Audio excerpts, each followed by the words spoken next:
그래서 설명했거든요. 우리 충분히 막았고 충분히 말했다. 근데 본인이 못 들었다. 그게 못 들었었던 모습일까 아니면 권위적인 모습일까 이런 거고요. 또 그 해석을 한 가지를 더 덧붙입니다. 작년까지 한국 축구가 굉장히 안 좋았대요. 근데 올해 한국 축구가 좋답니다. 좋죠. 관심도 많고. 한 번도 이전에 축구에 관심을 A매치는 거의 한 번도 만원이잖아요. 이전에 축구에 관심을 가져본 적이 있느냐 이렇게 묻더라고요.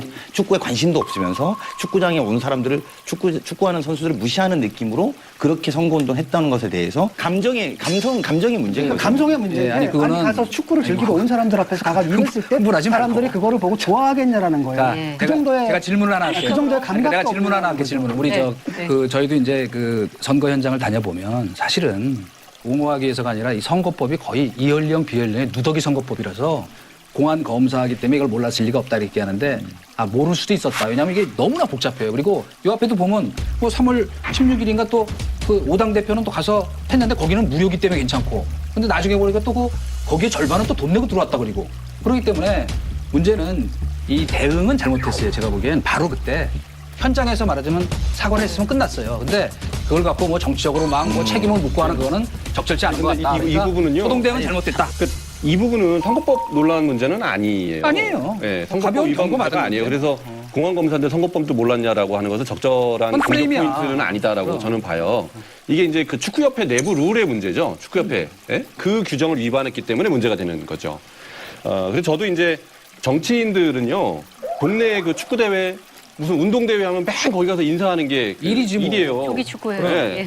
무슨 구청장배, 또 서울시장배, 뭐 하면 다 거기 가서 이 인사를 하거든요. 그래서 이제 뭐 축구인들을 무시해서 그렇게 한 거는 저는 아니다라고 보고요. 이분들이 뭘 잘못했냐면은 딱 들어가려고 했을 때 경남 FC에서 축구의 규칙을 얘기를 해준 거잖아요. 말했죠. 그걸 무시했다는 게 문제라는 그렇죠. 거예요. 네, 그렇죠. 정치권이 절대로 침범할 수 있는 시민사회 고유한 영역이 있다는 거죠. 시민사회가 정치로부터 보호받아야 할 고유한 영역이 깨졌다는 느낌을 받거든요. 거기에 대한 감각이 없었다는 게 문제고 마지막에 뭐냐면 책임을 지고 사과를 해야 되는데 그게 뭐라고 얘기하냐 우리 책임이 아니라 선관위 책임이다라고 돌렸다는 거예요. 난 그게 굉장히 잘못됐다고 보거든요. 그것도 잘못된 대응이죠. 그러면 선관위가 무슨 책임이 있어요. 선관위한테 100번 양보해서 물어봤는데 선거법이 애매하다고 치더라도 그거를 물어보는 게 검사입니다. 공안검사예요. 그런 걸 답변해주는 위치에 계신 분이었어요. 이렇게 쉽게 볼 문제만은 아니다. 이렇게 보고 아까도 그런 이야기 있었습니다만 500표 왜 졌을까요? 실제로도 그 마지막 동에서 몰표가 나왔다는 거 아닙니까? 그 몰표가 있는 동이 바로 운동장에 축구장. 있는 동이랍니다. 예. 그 운동장 앞이 가지고 있는 그 국민 정서적인 문제에 대해서 한국당에서 그래 우리가 그런 실수가 있었구나라고 하면 되는 들을 것이지. 거예요. 선거법이 어려워 이런 문제는 본질이 아니, 다른 그 사람들이 문제예요. 얘기한 게 아니고 나도 경험에 비추어 볼 때 네네. 그렇더라. 그래서 그 약간의 실수도 개입이 됐겠다. 그러나 소동대응은 잘못됐다. 그리고 지금은 돈 물어주면 되겠다. 그게 좋겠다. 이렇게. 그리고 뭐 황교안 대표의 유쾌하게. 축구장 그 유세 논란과 더불어서 선거운동 과정에서 또 논란이 됐던 사건이 하나가 있는데 오세훈 전 시장의 고 노회찬 의원 관련 발언이었죠. 유세하는 거 보니까 노회찬 정신이라는 거를 자주 이야기하는 것 같습니다. 솔직히 말해서 그렇게 자랑할 바는 못 되죠. 뭐 때문에 이 선거가 다시 열리고 있습니까? 돈 받고 스스로 목숨 끊은 분 그 정신을 이어받아서 다시 정의당 후보가 창원 시민을 대표해서야 되겠습니까?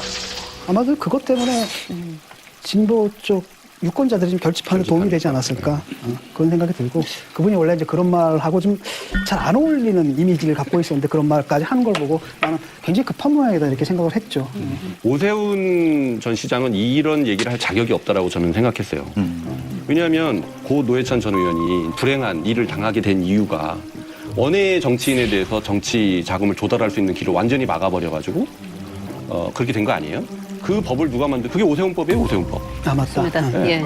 아니 자기가 만든 법 때문에 원외 정치인들이 그렇게 고생을 하고 자기도 지금 지금 고통을 당하고 있어요. 자기도 이제 원외 정치인이 돼 보니까 자기가 만든 법이 얼마나 문제가 있구나라는 걸 자기가 느끼고 있거든요.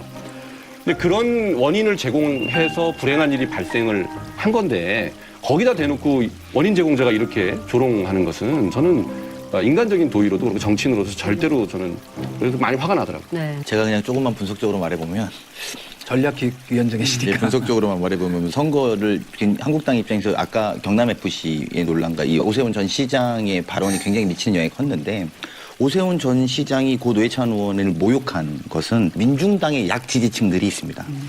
그분들도 노회찬 의원에 대한 애잔한 마음은 있거든요. 예. 그거를 저는 투표시켰다고 보고요. 오세훈 전 시장이 왜 이런 발언을 했을까 생각해 보면 이게 한국당이 지금 자리 잡힌 그러니까 강한 발언이 그렇죠. 스타가 된다라는 나름대로의 풍토가 황교안, 나경원 의원을 지나면서 자리 잡고 있는 부분에 대한 폐해입니다. 원래 오세훈 전 시장은 그래도 좀 합리적인 분이라는 것으로 알려졌고 지난번에 한국당의 선거에서 보면 당심은 황교안 의원이었어도 민심은 오세훈 의원이었다는 게 남아 있었는데 이 민심에 찬물을 꼈는 저는 역행했다. 그래서 굉장히 본인의 좋은 정치의 커리어 또는 이미지에선 나쁜 사례를 남기게 됐다. 저는 이렇게 그래서 생각합니다. 이번 선거에서 자유한국당이 확장성의 심각한 한계를 드러냈다라고 제가 판단하는 게 바로 그 부분이라는 거죠. 투표율 낮은 뭐 보궐선거 같은 데서는 오케이 그 효과를 볼 수 있지만은 전 유권자를 대상으로 한 선거에서 과연 그런 전략으로 얼마나 자기들의 외연을 넓힐 수 있는지 거기서 지금 심각하게 고민할 때라고 보고요. 또 하나 지금 뭐 하나 걸려 있냐면은 5.18 망언했던 사람들에 대한 징계 문제 있잖아요. 아무것도 안 하고 네. 그럼 어떻게 돼가고 있는 거예요? 그게 이제 하나 시금석이라고 봐 이 사람들이 어떻게 할지를. 예. 그거 망언 징계 안 하면은 탈당하신다 그랬잖아요, 이수성님. 저희? 예. 해야지. 탈당하신다고 방송에서 약속하셨잖아요. 친박당 도로 친박당으로 돌아간 부분. 징계 안 하면 나부터 탈당할게. 아니 근데 유성님 잠깐 까먹고 있었어. 이게 우리나라 빨리 바뀌니까. 제 예언대로 안 하잖아요, 지금. 이제 선거 끝난 지 얼마 됐다고 그래. 지켜보라. 뒤돌려 보라고. 지금. 이제 하는 건가요? 그 한편으로는 민심의 엄중함을 다 같이 깨닫는 그런 기회가 됐다. 그거는 자유한국당도 마찬가지다. 이기는 것도 중요하지만 큰 전쟁에서 이기지 전투에서 이기고 전쟁에서 지면 망하죠. 그죠? 그런 의미에서 저는 상당히 좋은 약도 되고 보완도 됐다. 그러나 결론적으로 황교안 그 대표로서는 상당히 안착하는 도움이 된 건 사실이다. 그거는 인정해야 한다. 이렇게 생각합니다. 자, 그럼 바른미래당 손학규 대표는 어떻게 되는 건가요? 뭐 워낙 재보궐선거 시작 전부터 이현주 의원이 뭐 온갖 막말을 쏟아내면서 10% 득표를 못 얻으면 그만두셔야 된다. 막 이런 말까지 했는데 이번 선거에서 제일 참 민망한 것은 바른미래당이죠. 그건 뭐 부인할 수 없고요. 근데 이제 손학규 대표가 한 달 넘게 거기 내려가 계셨어요. 최고위원회 할 때 잠깐 올라오셨다가 또 내려가시고 저렇게 올인했다가 좋지 않은 결과가 나왔을 때 어떻게 할 것이냐라는 우려가 굉장히 컸습니다. 그런데 워낙 본인의 의지가 강하셨어요. 내가 이거 해야지 뭘 하겠냐 이렇게 말씀을 하셨어요. 그래서 말리지를 못했는데 손학규 대표의 비판적인 그런 분들조차도 다 내려가서 일단은 다 도왔단 말이에요. 그렇게 열심히 돕고 있는 상황에서 그렇게 고춧가루를 뿌려도 유분수죠. 그건 인간적으로 도저히 저는 이해가 잘 안 됐죠.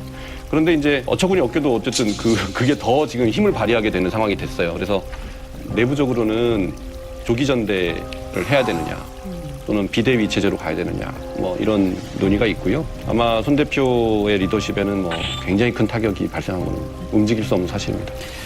우리 같은 경우에는 이제 워낙 소수 정당이고 그냥 여기서부터 뛰었기 때문에 이런 데 별로 타격을 안 받거든요. 왜냐하면 아무리 인물이 좋다 하더라도 양강 구도로 딱 잡으면 거기서 명함 하나 내밀 수 없다는 걸 우리가 알아요. 그 양강 구도에 휘말린다 하더라도 우리가 그 속에서 우리 목소리를 내고 우리만의 정치적인 입장을 갖다 걸고 싸우고 낙선될 거 뻔히 아는 선거에 우리가 가는 거예요. 내 돈 들여서 내 비용 들여가지고. 우리는 이걸 미덕이라고 보거든요. 근데 이제 바른미래당만 해도 원래 아주 좋은 데 있던 분들인 것 같아요. 그러다 보니까 와가지고 아니 당대표가 거기 내려가겠다는데 본인도 알죠. 그럼요. 잘 아시죠. 그다음에 그 선거에 패배하면 자기한테 위기가 온다는 거 모르겠어요? 근데 당대표가 그것 때문에 안 내려가? 그게 말이 안 되는 거잖아요. 그런데 거기다 대고 뭐 뒤통수에 대고 10%뭐 이렇게 자기가 그럼 자기가 하면 10% 올릴 수 있어? 그거 아니잖아요.